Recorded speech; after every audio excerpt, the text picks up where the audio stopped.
Como você já sabe, hoje é quarta-feira, dia que o contexto abre espaço para os destaques da coluna da Andresa Matais. Muito bem-vinda. Oi, Neila, obrigada. Oi para todo mundo que está acompanhando aí o programa. Me pegaram aqui desprevenida, estava arrumando a coluna, mas é do Olha, jogo. a gente ia começar falando de Bolsonaro, mas eu queria puxar o gancho, porque eu estava conversando com o Felipe agora, a gente já puxava logo o gancho sobre isso. Falei com ele agora sobre o evento que está acontecendo no Planalto. Me conta se estiver acabado, tá, produção? Mas estava acontecendo o evento porque o Lula sempre se atrasa da isenção do imposto de renda para quem ganha até R$ 5.000. Hugo Mota e Davi Alcolumbre não participaram do evento, não estiveram lá, não colocaram sua cara para a fotinha importante lá para o executivo. Um momento de muita tensão. A sabatina do Messias marcada para o dia 10, ou seja, muito corrida para prejudicar o beijamão, o corre-corre do Messias dentro do Congresso Nacional. Ou seja, de fato, o negócio apertou. Neila, é a cena mais impactante do governo Lula até agora. Então não é não vou na sua festa à toa, não. Né? O que aconteceu foi um convite, né, que o presidente Lula fez para o Davi Alcolumbre e para o Hugo Mota para participarem desse evento, que na verdade é um ato de campanha que foi montado dentro do Palácio do Planalto. É porque esse é um dos assuntos que o Lula acredita que vai ajudá-lo a conquistar o seu quarto mandato, porque pega aí uma camada grande do eleitorado dele, né, isentando do imposto de renda para quem ganha até R$ 5.000.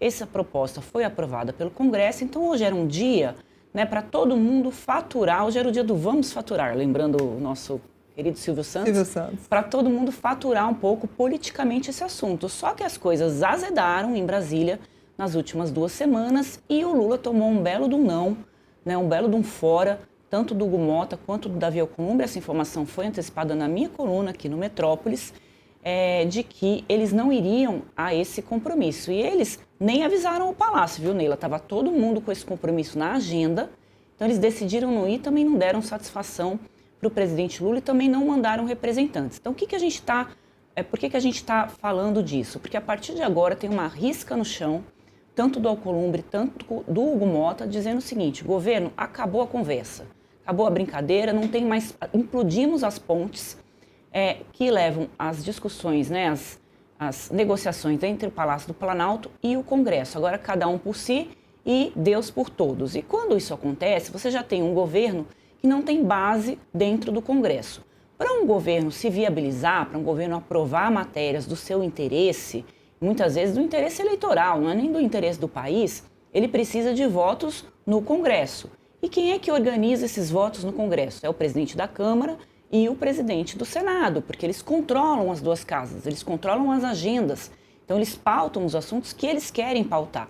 A partir do momento que eles rompem com o presidente, o que aconteceu hoje foi um rompimento, o Lula não tem mais com quem contar ali dentro do Congresso. E o que a gente vai ver, o que a gente já viu ontem no Senado, é aprovações atrás de aprovações de pautas bombas, que são as retaliações que o Congresso pode fazer com o governo, aprovar propostas que gerem dor de cabeça para o Planalto. Então, ontem foi aprovado uma aposentadoria para servidores ali da área de saúde, que geram uma despesa para o governo, que o governo não tem esse dinheiro para gastar, e tem outras matérias de interesse do Planalto que não vão sair do lugar. Por outro lado, você tem o projeto da anistia, que o governo não tem interesse nesse tema, então muito possivelmente a anistia vai andar, né, no rastro dessa crise toda. Você tem, como você bem colocou, a votação do indicado do Lula para o Supremo Tribunal Federal, que é o Jorge Messias. Eu estou lendo muito por aí, Neila, é o seguinte: mas a prerrogativa de indicar é do presidente da República, o Alcolumbre não tem que se meter nisso, não tem que dizer que ele quer o candidato dele, que se não for o dele, então não vai ser o de ninguém. Mas tem um detalhe nessa história, gente. O Alcolumbre soube que o Lula decidiu pelo Messias pelos jornais. O Lula não deu um telefonema para o Alcolumbre: olha, eu vou escolher o Messias por conta disso, disso, aquilo, vamos na próxima vaga colocar o Pacheco, vamos fazer uma conversa aqui, como é que a gente resolve isso? Não. O Alcolumbre soube pelos jornais. O Alcolumbre não é qualquer presidente do Senado. O Alcolumbre tem 80 votos no Senado. Na verdade, 81, porque ele tem o dele também. Ele controla o Senado. Todos os senadores ali votam de acordo com o que o Alcolumbre quiser. Inclusive os senadores da base e aliado do governo, que no microfone falam uma coisa, mas por trás todo mundo é ligado pelo Alcolumbre, porque o Alcolumbre faz uma coisa que na política é muito cara, né? Que é usar compromissos no fio do bigode. Se ele disser, você vai ter esse cargo tal, ele consegue o cargo tal para a pessoa, não precisa nem estar no papel. É assim que o Centrão sobrevive dentro do Congresso, e no Congresso isso, né, esse compromisso no fio do bigode ali, eles são levados muito a sério. Então o que a gente está vendo é o presidente da Câmara e do Senado, que estavam até meio estremecidos um com o outro, se uniram, deram as costas para o presidente Lula, deram as costas para o PT, porque o PT também começou a atacar o presidente da Câmara, o Hugo Motta. O Hugo Motta tocou essa agenda, né, da segurança pública, era uma agenda importante para ele conseguiu ali fazer com que esse projeto avançasse. A gente até comentou aqui sobre os recuos, não se criminaliza recuo, na minha opinião. O recuo é uma forma de mostrar que houve o diálogo para se chegar a um consenso. O Hugo Motta estava feliz de ter conseguido tocar essa agenda e foi muito atacado pelo PT, inclusive pela ministra Gleisi Hoffmann, que é a ministra das Relações Institucionais. Então, encheu ali o copo do Hugo Motta, ele disse que ali ele não conversa mais. Então, os dois estão de costas agora para o governo. Vamos lembrar que quem vota em impeachment de presidente da República começa na Câmara, termina no Senado. O Lula não está ameaçado por um impeachment, mas não está ameaçado hoje, né? Como é que vai ser daqui até para o fim do mandato dele? Então, ele não tem mais essa blindagem, essa proteção. E vamos ver, Neila, como é que o governo vai fazer para conseguir desfazer esse nó aí que eles criaram. Eu vou fazer uma aposta aqui. Na verdade, não é um chute, é uma aposta com base na minha leitura política do dia de hoje. Acho que o Messias não vai passar no Senado. E aí vamos ver como é que o governo vai fazer com outro nome que vai ter que enviar e o Senado não aprovar um nome de uma indicação para o ministro Supremo. Isso só aconteceu lá no governo de Floriano Peixoto, né? Que ele perdeu ali 4 votações, então muito lá atrás. Então, se o Lula repetir isso, se realmente perder, é porque o governo perdeu o controle do Congresso. E aí, quando se perde o controle do Congresso, a gente já viu o que aconteceu com a Dilma Rousseff, que a gente viu o que aconteceu com o Fernando Collor e com outros presidentes aí que, quando não controlam o Congresso, acabam se enfraquecendo muito e, às vezes, até perdendo o mandato. E ficou muito nítido também a marcação dessa data de 10 de dezembro muito próxima, que acaba atrapalhando Jorge Messias de peregrinar pelo Senado, porque são 81 senadores. Até ele bater na porta dos 81 senadores pedindo voto até 10 de dezembro, eu acho que vai ter que sair correndo pelo Senado, né? Vai ter que marcar café, almoço e jantar. Não tem aquela coisa de prêmio, assim, você tem 5 minutos para pegar tudo que tem no supermercado, aí a pessoa sai correndo, porque o Messias vai ter que fazer. Só que tem um detalhe nessa questão do prazo também. O que o Alcolumbre quer fazer? Além de não dar tempo dele pedir os votos, aproveitar o momento político. Então está conturbado, está uma guerra. Hoje o que existe no país é uma guerra. Então aproveita esse momento, enquanto eles não fizeram as pazes, coloca logo para votar, porque a reação vai vir. Então essa também é uma das justificativas para essa votação ser agora. E o que eles fazem nele? Eles colocam lá para votação. O voto para ministro Supremo ele é secreto. Né? Mas o presidente do Senado sabe muito da casa, ele sabe como cada um vai votar. E ele fica ali na mesa só olhando quem é que já votou. E aí ele faz mais ou menos uma conta ali de padaria, ele já sabe que já tem voto suficiente para derrubar, ele vai lá e encerra a sessão antes dos votos favoráveis chegarem. Porque eles não, né, o mais besta ali no Congresso voa.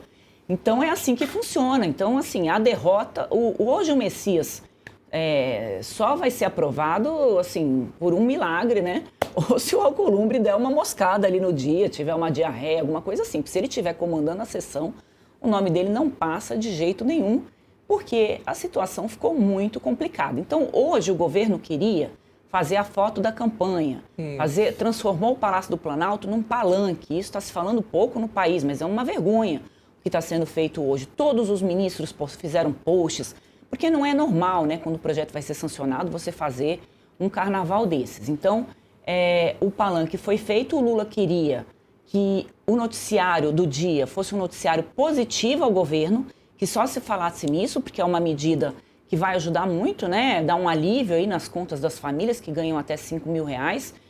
Vai sobrar um dinheirinho, porque elas não vão pagar imposto de renda, mas foi totalmente comprometido, porque com a ausência do Hugo Motta e do Alcolumbre, é só nisso que a gente vai falar e que todo mundo vai comentar, né? Imagina que você faz um casamento, você convida ali os padrinhos e os padrinhos não vão para a festa. Ninguém vai falar do teu casamento, as pessoas vão falar da ausência ali do padrinho. Essa foto é maravilhosa, não é de hoje, mas ela retrata muito bem, né, a cara do Lula de paisagem. Então também, quem organizou essa cerimônia para hoje, claro que ela foi marcada antes, deveria ter acordado mais cedo e adiado, né, o casamento, porque o negócio não ficou, a foto do casamento não fica bonita não. Acho que esse álbum aí, ninguém vai querer comprar. Você se lembra que nós falávamos aqui no Contexto há bastante tempo que esse projeto da isenção do imposto de renda ele já estava sendo usado pelo governo, inclusive em propagandas em TV, ele já estava sendo usado antes de ser sancionado, Andresa. Olha como o governo federal usava um projeto que sequer estava aprovado. Ele já vendia como se tivesse, Ele né? sequer estava aprovado na Câmara, quando o governo federal estava usando isso como se estivesse aprovado. É verdade, bem lembrado. E com uma propaganda, assim, irresponsável do ponto de vista econômico, né? Porque o governo está fazendo uma propaganda estimulando o consumo, dizendo para as pessoas, olha, você vai ter um dinheiro a mais na sua conta, ou se tem dinheiro para comprar aquela cervejinha, para fazer o churrasco, para ir para a praia no final de semana, enquanto o governo deveria estar orientando as pessoas a pagar suas dívidas, a sair do endividamento, a guardar um dinheirinho, se possível, para ter uma poupança e não ficar tão dependente, né, dos seus empregos, de outras coisas, ter uma rendinha ali por mês. Eu estava vendo ontem, Neila, um programa da Prefeitura de São Paulo, que eu achei muito interessante, que eles estão estimulando as pessoas a pegar o 13º para quitar as suas dívidas com o poder, né, municipal. Então, IPTU, essas coisas assim.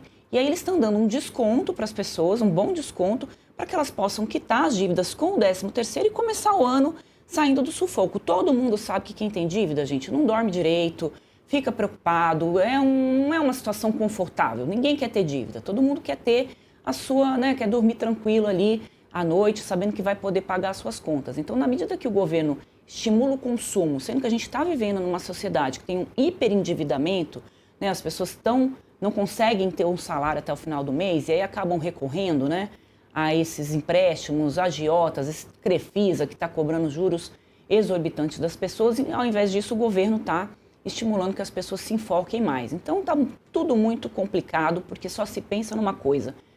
Ano eleitoral de 2026, esta reeleição que foi aprovada lá atrás, infelizmente, deu para o Brasil, né, um cenário político muito complicado, porque vai chegando no final do governo, eles só pensam nisso, não pensam em outra coisa, a não ser se reeleger. Muito bem, mas tem PL da anistia. Daqui a pouco a gente vai continuar falando dessa questão lá do evento que acontece no Palácio do Planalto, porque a Nicole, que é a nossa repórter, ela está lá no local, daqui a pouco a gente vai chamá-la, mas eu queria falar também sobre a questão do PL da anistia. Fazendo uma linha do tempo muito breve, no domingo, o senador Flávio Bolsonaro se reuniu com o pai, naqueles 30 minutos que foram liberados pelo ministro Alexandre de Moraes, lá na superintendência. Jair Bolsonaro deu um recado claro para Hugo Mota e para Davi Alcolumbre que quer que o PL da anistia seja pautado. Nós conversamos com o Sóstenes Cavalcante aqui ontem no Contexto, que é o líder do PL na Câmara dos Deputados. Ele disse que vai batalhar por isso. Eu perguntei, deputado, o senhor vai obstruir a pauta? Ele falou, por enquanto não, mas nós queremos sim pautar isso, vamos fazer tudo que seja possível. A gente não quer PL da dosimetria, a gente quer PL da anistia. A Andresa trouxe na coluna que o Hugo Mota já se antecipou, porque ele não é bobo nem nada, e foi atrás de quem manda, na verdade, entender se esse assunto é constitucional ou não. Porque passando pelo Congresso, ele vai parar onde? Lá no Supremo, provavelmente na mesa do Moraes, né? Que a gente sabe que tudo ali passa por ele. Não, super bem colocado, Neila. Assim, o Hugo Mota, nessa disputa aí com o governo que a gente está contando, esse assunto está na mesa dele. Ele brigou também com o Sóstenes, né? Mandou um zap lá dizendo que não me procure mais. O Hugo Mota está assim também para ver o curto. Né? Já tira a pessoa, bloqueia a pessoa no zap e segue a vida.